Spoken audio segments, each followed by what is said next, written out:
Vienna میں ایک seminar کے دوران چین اور روس کے تھنک ٹینک کی جانب سے جاری مشترکہ رپورٹ میں کہا گیا ہے کہ آکس جوہری آبدوز معاہدہ علاقائی اور عالمی سلامتی کے لیے سنگین خطرہ ہے۔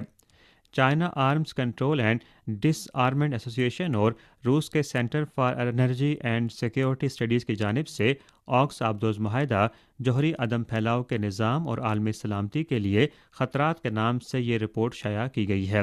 ستمبر 2021 میں اعلان کردہ سہ افریقی آکس اتحاد کے تحت آسٹریلیا، امریکہ اور برطانیہ کی فراہم کردہ ٹیکنالوجی کے ذریعے جوہری توانائی سے چلنے والی آبدوزیں بنا سکتا ہے۔ اس معاہدے کے تحت امریکہ اور برطانیہ سے 4 ٹن تک انتہائی افزودہ یورینیم کی منتقلی شامل ہے، جو جوہری ہتھیار رکھنے والے 2 ممالک ہیں۔ رپورٹ میں کہا گیا ہے کہ یہ اقدام NPT کے مقاصد اور روح کے خلاف ہے۔ جوہری عدم پھیلاؤ کی عالمی حکمرانی اور خود NPT کو